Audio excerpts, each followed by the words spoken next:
तो आज के इस डीप डाइव में हम एक बहुत ही दिलचस्प विषय की गहराई में उतरने वाले हैं। एक ऐसा विषय जो इंसानी दिमाग के विकास को समझाता है और साथ ही ये भी तय करता है कि हम सीखते कैसे हैं। बिल्कुल। हमारे पास आज स्रोतों और रिसर्च का एक बहुत ही शानदार बंडल है। ये असल में एक बहुत ही विस्तृत सीडीपी यानी चाइल्ड डेवलपमेंट एंड पेडागोजी का रिवीजन ब्लूप्रिंट है। जो लोग शिक्षण के क्षेत्र में हैं या शिक्षक भर्ती परीक्षाओं की तैयारी कर रहे हैं, उनके लिए तो ये ब्लूप्रिंट किसी खजाने से कम नहीं है। हाँ, सीटीईटी हो, यूपीटीईटी, रीट या एचटीईटी जैसी परीक्षाएं, इसमें करीब 50 से अधिक महत्वपूर्ण अवधारणाएं शामिल हैं। 50 से भी ज्यादा। सही कहा। लेकिन देखिए, आज हमारा मिशन इन सभी 50 चीजों को रटना बिल्कुल नहीं है। रट कर तो वैसे भी कोई फायदा नहीं होता। हाँ, तो हमारा मिशन है सूचनाओं के इस भारी बोझ से उस असल सिग्नल को खोजना जो परीक्षा के लिए सबसे ज्यादा जरूरी है। हम इसे बिल्कुल सरल, सटीक और मजेदार तरीके से डिकोड करेंगे। बिल्कुल। और इस सामग्री का जो विश्लेषण है वो वाकई बहुत दिलचस्प है। हमारे स्रोतों में इसे सीखने का वास्तुशिल्प ब्लूप्रिंट या आर्किटेक्चरल ब्लूप्रिंट ऑफ लर्निंग कहा गया है। आर्किटेक्चरल ब्लूप्रिंट नाम तो बहुत भारी है। हाँ, लेकिन इसके पीछे का कारण बहुत तार्किक है। देखो, कोई भी गगनचुंबी इमारत बिना एक मजबूत नींव और एक व्यवस्थित नक्शे के खड़ी नहीं हो सकती ना। एकदम सही। उसी तरह बाल मनोविज्ञान और शिक्षा शास्त्र की समझ भी हवा में नहीं बनती। इसे एक व्यवस्थित ढांचे की जरूरत होती है। तो इस पूरी चर्चा को आसानी से समझने के लिए हम इसे 3 मुख्य चरणों में बांट सकते हैं। हाँ, पहला चरण है आधार यानी फाउंडेशन। दूसरा है मुख्य ढांचा यानी कोर फ्रेमवर्क, जहां हम महान विचारकों और मनोवैज्ञानिकों की बात करेंगे। और तीसरा है अनुप्रयोग या एप्लीकेशन, मतलब असली कक्षा में ये सब कैसे काम करता है। ये बहुत ही शानदार तरीका है। तो चलिए फिर बिना किसी देरी के इस इमारत की नींव रखते हैं। हमारे पहले चरण आधार से शुरुआत करते हैं। बिल्कुल, शुरू करते हैं। स्रोतों में सबसे पहला और सबसे दिलचस्प जो टकराव है वो है वृद्धि बनाम विकास, मतलब ग्रोथ वर्सेस डेवलपमेंट। सुनने में ये दोनों शब्द अक्सर एक जैसे ही लगते हैं। हाँ, आम बोलचाल में हम इन्हें एक ही मान लेते हैं, लेकिन इनमें जो तकनीकी अंतर है वो सच में चौंकाने वाला है। वृद्धि केवल मात्रात्मक होती है, यानी क्वांटिटेटिव। हाँ, जैसे शरीर का आकार बढ़ना, वजन बढ़ना या ऊंचाई बढ़ना, इसे इंच या किलो में मापा जा सकता है। और सबसे अहम बात यह है कि वृद्धि एक समय के बाद रुक जाती है। परिपक्वता या मैच्योरिटी आने पर यह थम जाती है। लेकिन यहाँ बात बहुत रोचक हो जाती है। विकास इससे कहीं बड़ी चीज है। ये गर्भ से कब्र तक यानी वूम टू टूम चलने वाली प्रक्रिया है। ये कभी रुकती नहीं है। बिल्कुल। और इसमें मात्रात्मक के साथ साथ गुणात्मक यानी क्वालिटेटिव बदलाव भी शामिल होते हैं। यही वो बिंदु है जहां हमें थोड़ा और गहराई में जाना चाहिए। विकास केवल शारीरिक नहीं होता, ये बहुआयामी है। बहुआयामी मतलब? इसके कई हिस्से हैं। इसे याद रखने के लिए स्रोतों में एक बहुत ही बेहतरीन मॉडल दिया गया है, PCSE मॉडल। PCSE। हाँ, P से फिजिकल यानी शारीरिक, C से कॉग्निटिव यानी संज्ञानात्मक या दिमागी, S से सोशल यानी सामाजिक और E से इमोशनल यानी संवेगात्मक। और मजे की बात यह है कि ये चारों एक दूसरे से पूरी तरह जुड़े हुए हैं। एकदम। मान लीजिए अगर एक बच्चा शारीरिक रूप से बीमार है तो उसका असर उसके दिमागी फोकस पर भी पड़ेगा। हाँ, वो चिड़चिड़ा हो सकता है, जो कि इमोशनल हिस्सा है, और शायद वो अपने दोस्तों से ठीक से बात भी ना करे, जो सोशल हिस्सा हो गया। बिल्कुल सही जोड़ा आपने। इसके अलावा विकास के 2 बहुत ही बुनियादी सिद्धांत हैं जो परीक्षा के नजरिए से बेहद महत्वपूर्ण हैं। हाँ, पहला है मस्तकाधुमुखी सिद्धांत, जिसे अंग्रेजी में सेफेलोकॉर्डल कहते हैं। मस्तकाधुमुखी नाम से ही थोड़ा भारी लगता है ना? हाँ, बहुत भारी। अगर इसे बिल्कुल आसान भाषा में समझना हो तो इसका क्या मतलब होगा? बहुत आसान है। इसका मतलब है कि विकास हमेशा सिर से पैर की दिशा में होता है। सिर से पैर? हाँ, अगर एक छोटे शिशु को देखें तो वो सबसे पहले अपनी गर्दन को संभालना सीखता है, फिर उसका नियंत्रण अपने धड़ पर आता है, वो बैठना सीखता है, और सबसे अंत में वो अपने पैरों पर खड़ा होना और चलना सीखता है। बिल्कुल, सिर से पैर की ओर। और दूसरा सिद्धांत है समीपस्थ दूरस्थ या प्रॉक्सिमोडिस्टल। इसका अर्थ है कि विकास शरीर के केंद्र से बाहर की ओर होता है। एकदम सही।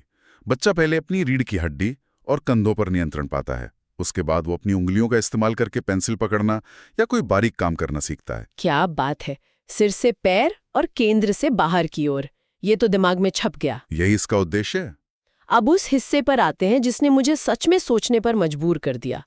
वो है आनुवांशिकता और वातावरण का मूल समीकरण। D = H × E। हाँ, समीकरण दिया गया है कि डेवलपमेंट बराबर है हेरिडिटी गुणा एनवायरनमेंट। लेकिन रुकिए, ये गुणा ही क्यों है? ये एक बहुत ही शानदार सवाल है। परीक्षा में अक्सर फंसाने के लिए कहा जाता है कि विकास आनुवंशिकता और वातावरण का जोड़ है, पर ये जोड़ क्यों नहीं हो सकता? इसे गुणा इसलिए कहा जाता है क्योंकि अगर इनमें से कोई एक भी शून्य हो जाए तो परिणाम शून्य ही होगा। अच्छा, मतलब किसी एक के बिना काम नहीं चलेगा। बिल्कुल। आनुवंशिकता या हेरिडिटी एक बच्चे के लिए सीमाएं तय करती हैं।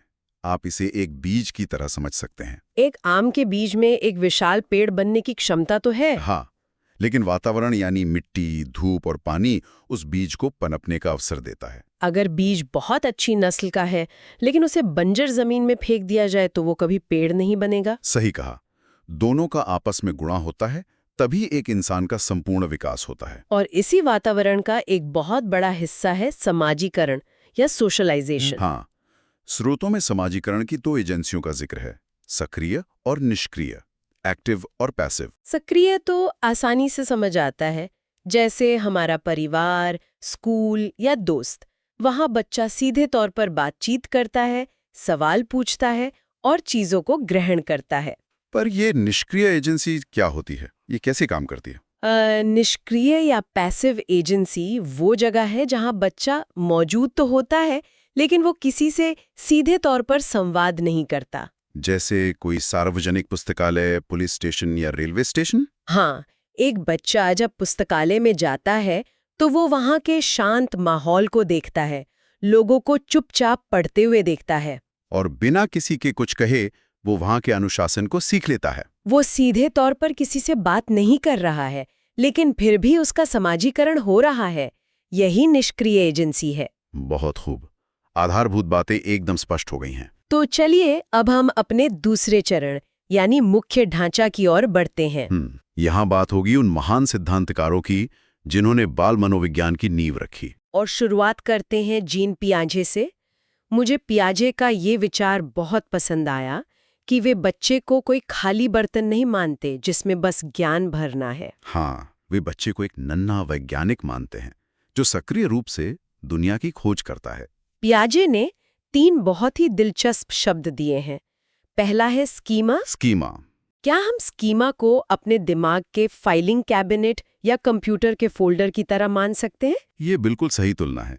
स्कीमा हमारे दिमाग में ज्ञान को स्टोर करने के छोटे-छोटे पैकेट्स या फोल्डर ही हैं। जब भी हम दुनिया में कुछ नया देखते हैं, हम उसे किसी न किसी स्कीमा में डाल देते हैं। और यहीं पर पियाजे के 2 और शब्द आते हैं, आत्मसातकरण यानी एसिमिलेशन और समायोजन यानी एकोमोडेशन। अगर इसे एक उदाहरण से समझें, मान लीजिए एक बच्चे ने आज तक सिर्फ एक कुत्ता देखा है। उसके दिमाग में 4 पैर वाले जानवर का स्कीमा कुत्ता है। ठीक है। एक दिन वो एक घोड़ा देखता है और उसे बड़ा कुत्ता कह देता है।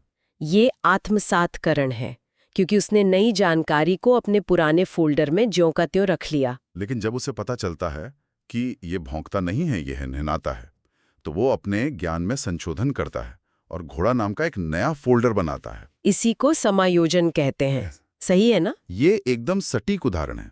और इसी आधार पर पियाजे ने संज्ञानात्मक विकास की 4 अवस्थाएं बताई हैं। हाँ, संवेदीगामक जो 0 से 2 वर्ष तक है, जहां बच्चा अपनी इंद्रियों से सीखता है। दूसरी है पूर्व संक्रियात्मक जो 2 से 7 वर्ष तक है, जहां वो बोलना सीखता है लेकिन तर्क नहीं कर पाता। तीसरी मूर्त संक्रियात्मक जो 7 से 11 वर्ष की है, जहां वो ठोस चीजों को देखकर तर्क कर सकता है। और अंत में औपचारिक संक्रियात्मक जो 11 वर्ष और उससे ऊपर की अवस्था है, जहां वो अमूर्त या एब्स्ट्रैक्ट सोच विकसित कर लेता है। ये मॉडल बहुत ही तार्किक है, लेकिन ये एक बड़ा सवाल खड़ा करता है।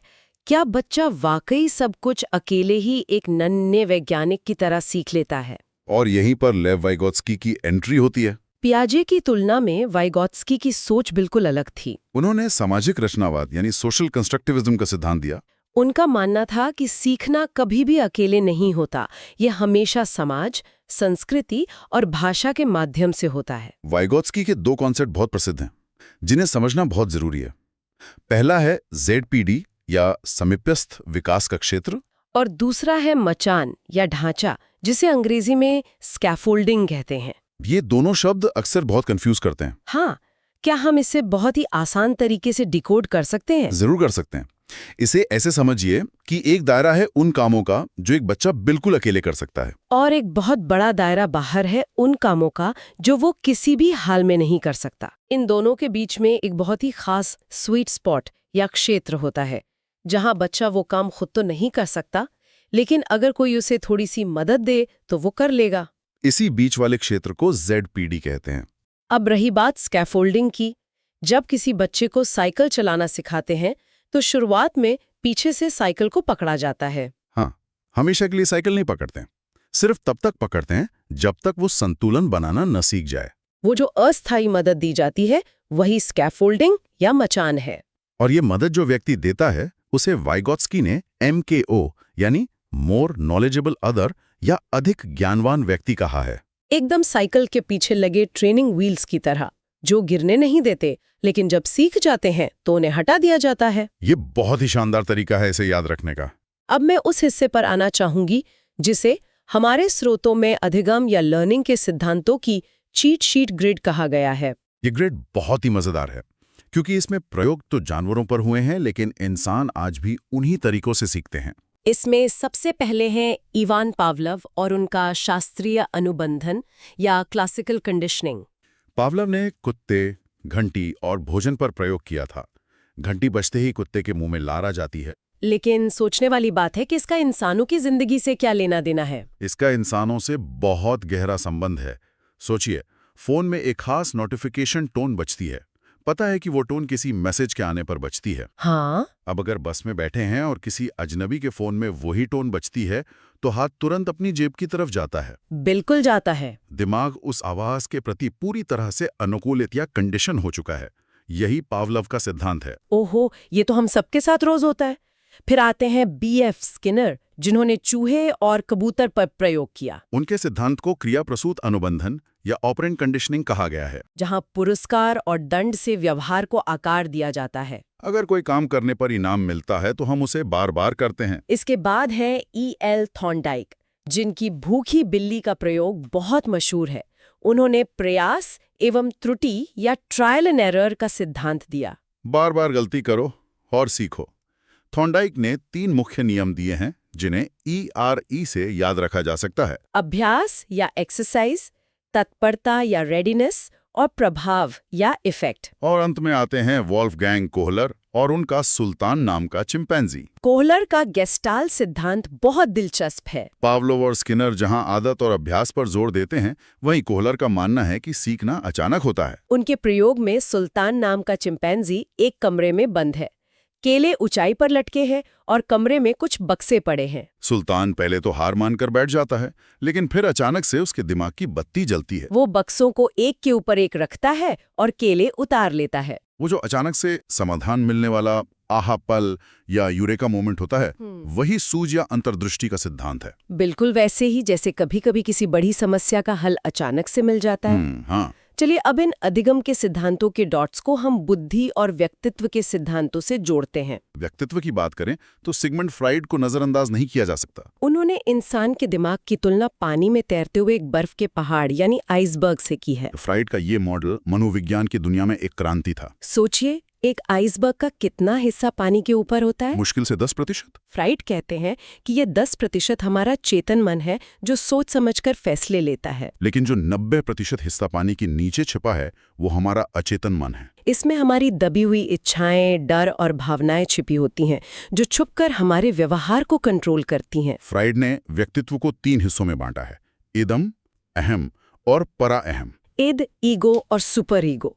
हाँ। अगर इसे एक रोजमर्रा के उदाहरण से समझें, मान लीजिए कोई डाइट पर है और सामने एक चॉकलेट केक रखा है। ठीक है। जो इदम है वो पशु प्रवृत्ति है जो चिल्ला के कहेगी कि मुझे ये अभी चाहिए, पूरी की पूरी खानी है। फिर पराहम यानी नैतिकता सामने आएगी और कहेगी नहीं, तुमने कसम खाई है, डाइट तोड़ना बहुत बुरी बात है। और अंत में जो अहम या ईगो है वो इन दोनों के बीच एक रेफरी की तरह संतुलन बनाएगा। वो कहेगा कि ठीक है, पूरी केक मत खाओ, बस एक छोटा सा टुकड़ा चख लो। क्या फ्रॉइड यही कहना चाहते थे? ये एकदम बेहतरीन और सटीक उदाहरण है। यही इदम अहम और पराहम का संघर्ष है। वहीं अगर हम बुद्धि की बात करें तो पुराने समय में माना जाता था कि बुद्धि बस एक ही तरह की होती है। लेकिन हार्वर्ड गार्डनर ने बहुबुद्धि सिद्धांत दिया। उनके अनुसार बुद्धि कई प्रकार की होती है। कोई गणित में अच्छा हो सकता है, तो कोई संगीत में या कोई खेल कूद में। और अगर आईक्यू के वर्गीकरण को देखें तो 140 से अधिक आईक्यू वाले बच्चों को प्रतिभाशाली माना जाता है और 25 से कम आईक्यू वालों को जड़ बुद्धि की श्रेणी में रखा जाता है। लेकिन इन सब चीजों को करने के लिए, सीखने के लिए एक ऊर्जा की जरूरत होती है। और स्रोतों में इसे अभिप्रेरणा का इंजन या मोटिवेशन इंजन कहा गया है। अब्राहम मैस्लो ने इस अभिप्रेरणा का एक पिरामिड बनाया है। ये बहुत ही तार्किक है। सबसे नीचे हैं शारीरिक जरूरतें, जैसे भूख और प्यास। जाहिर है, अगर पेट खाली है तो कोई दार्शनिक बातें नहीं सोचेगा। फिर जब पेट भर जाता है तो इंसान सुरक्षा खोजता है। सुरक्षा मिलने पर वो समाज और प्रेम चाहता है। फिर आत्मसम्मान, और पिरामिड के सबसे ऊपर है स्वप्रत्यक्षीकरण, जहां इंसान अपनी पूरी क्षमता को पहचान लेता है। इसके साथ ही एक 6 चरणीय अभिप्रेरणा चक्र भी दिया गया है, जिसे NDAGAR कहा गया है। हाँ, इस NDAGAR चक्र को हम उसी भूख वाले उदाहरण से समझ सकते हैं। सबसे पहले एक आवश्यकता या नीड पैदा होती है। मान लीजिए शरीर को खाने की जरूरत है। यह जरूरत एक अंतर्नोद या ड्राइव को जन्म देती है, यानी वो अंदरूनी आग या भूख जो चैन से बैठने नहीं देती। इस भूख से शरीर में एक उत्तेजना या अराउजल बढ़ती है। फिर एक दिशा निर्देशित व्यवहार किया जाता है, जैसे किचन में जाके खाना बनाना। इसके बाद उपलब्धि या अचीवमेंट मिलती है, यानी खाना खा लिया जाता है। और अंत में जो उत्तेजना या बेचैनी थी उसमें कमी आ जाती है, जिसे रिडक्शन ऑफ अराउजल कहते हैं। यही चक्र जिंदगी भर चलता रहता है, हर दिन, हर पल। खैर, हमने आधार समझ लिया, महान सिद्धांतकारों के मुख्य ढांचे को भी डिकोड कर लिया। लेकिन अब सबसे बड़ा सवाल, इस सब का असल जिंदगी में क्या मतलब है? हम अपने तीसरे और अंतिम चरण में आ गए हैं, अनुप्रयोग या कक्षा की वास्तविकता। जब एक शिक्षक कक्षा में जाता है तो उसे सबसे पहले जिस चीज का सामना करना होता है वह है वैयक्तिक भिन्नता या इंडिविजुअल डिफरेंसेस। दुनिया के कोई भी दो बच्चे शारीरिक, मानसिक या भावनात्मक रूप से बिल्कुल समान नहीं होते, यहाँ तक कि जुड़वां बच्चे भी नहीं। क्योंकि विकास हमेशा वंशानुक्रम और वातावरण का अनोखा गुणा होता है। इसके अलावा कक्षा में जेंडर का मुद्दा बहुत संवेदनशील होता है। हमारे स्रोत स्पष्ट करते हैं कि जेंडर एक सामाजिक संरचना है।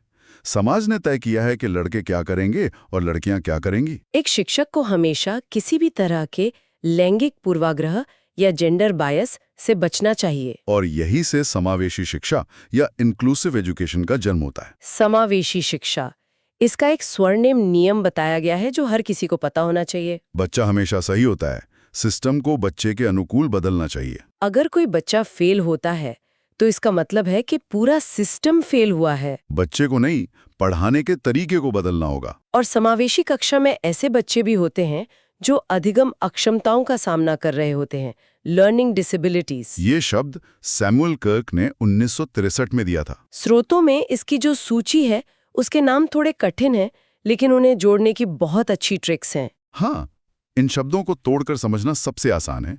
जैसे डिसलेक्सिया, ये पढ़ने से संबंधित विकार है। डिस्ग्राफिया, ग्राफ शब्द आते समझ जाइए कि ये लिखने और चित्र बनाने की समस्या है। डिस्कैल्कुलिया, इसमें कैलकुलेटर शब्द छुपा है, तो ये गणित और गणना की समस्या है। डिस्मॉर्फिया, जहां शरीर के आकार को लेकर भ्रम हो जाता है, जैसे मोर और मुर्गे में भ्रम। डिस्फेजिया, ये भाषा और संवाद में कठिनाई है। और डिस्प्रेक्सिया, ये शारीरिक कौशल और मांसपेशियों के समन्वय में विकार है। एक समावेशी कक्षा का मतलब ही ये है कि इन सभी बच्चों को मुख्य धारा में शामिल किया जाए। यह बहुत ही मददगार ट्रिक्स है।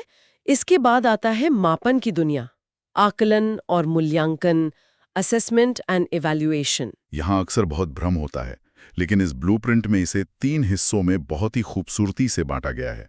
सीखने के लिए आकलन, सीखने के रूप में आकलन और सीखने का आकलन। इसे समझने के लिए एक बहुत ही शानदार उदाहरण लिया जा सकता है।